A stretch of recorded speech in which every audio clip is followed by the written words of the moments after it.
Gaurkoak izan da, udalde etxebizitzak alokairua sozialera aterako ditugularen gutxaurrekoa da, ezta?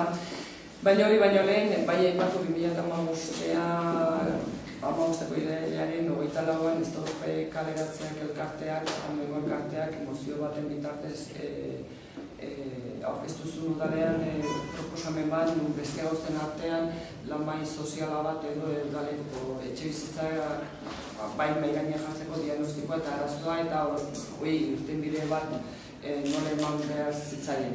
Bai horretan, udal politikarien ordezkario gai, baita interesgarria da eta interesgarria ikusiztan elkarte sozialak edo arlo horretan lan zuten elkarteak parte hartu behar zutela. Beraz, hortikan abiatu zen lan mahai hori ezta. Eta baten, esan bezala udal politikariak, baitare udal teknikaria zerbitzu sozialetako teknikariak ere parte hartzen dute. Eta baitare fiare banketxe soziala, baita Caritas eta baita Stop kaleratzea elkarteak.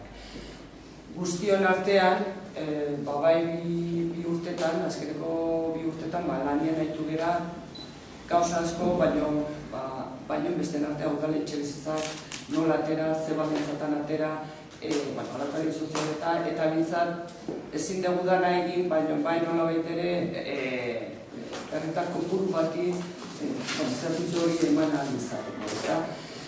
Oso lan luzea, eztabaida interesgarriak eman dira mailan, nola egin, zer egin, hori bideratu, eta bar, eta gaur da, horren ondoen guztia, ez da. Beraz, eskerrak bai udalaren aldetik parte hartzaile guztiei, ez da. Lehenik eta bai, leheneko erabakia izan zen ere batetik, udalak baditu etxebizitzak, aspaldikoak, oso sarkituak, eta horiei ere, nolabait ere, inbezan obrak eta egokitu pisu horiek, atera baino lehen edo.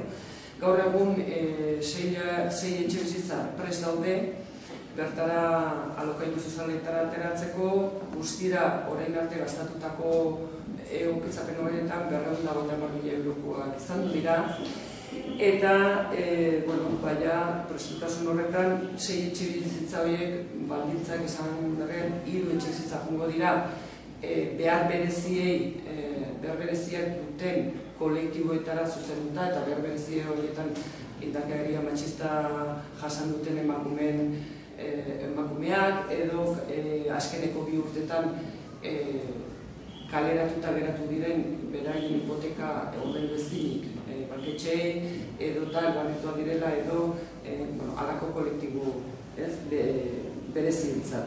Eta beste 3 etxebizitza izango da, multzo orokorrean. Halare, nola nahi ere, guztiri baldintzak, beste baldintza batzuk daude, hori informazioan ere aterako da, baino orokor batean diru sarrerak nola ez kontutan hartuko liratezke, errolda zenbat urte daramaten erroldatuta anuainen, edo zenbat dira seinalabak, eta hori guztia puntuazioak emango dute, ez da zozketan bitartez emango baizik eta puntuazioak lortuko dira, eta puntuazioa horietan zerrenda bat egingo da, eta zerrenda horiek direnak edo, berdinketa suertatzen danean, bai maila konsideratu zuen, etxebiden aldez aurretik zenbat urte daraman izen eman da, kontutan hartuko litzatekela, horrek esan nahi duelako, familia edo pertsona horrek urte asko daramalako edo gehiago daramalako etxe bizitzaren bila. Orokorrean izango litzateke baldintzak hori adostu zen, eta bai maiatzaren 6-tikan aurrea izena emateko aukera egongo da atariko zerbitzuetan. Dakizuenez, atariko zerbitzua gaur ez dago udaletxean, bezik dago amosela bideoko sarrera horretan, eta horretan bideatu beharko litzateke izena emateak, 8-tatik orduetarrita, baina baita ere ulertzen dugu izena emate horri horiek egin baino lehen herritarrek behar dute zuzeneko informazioa.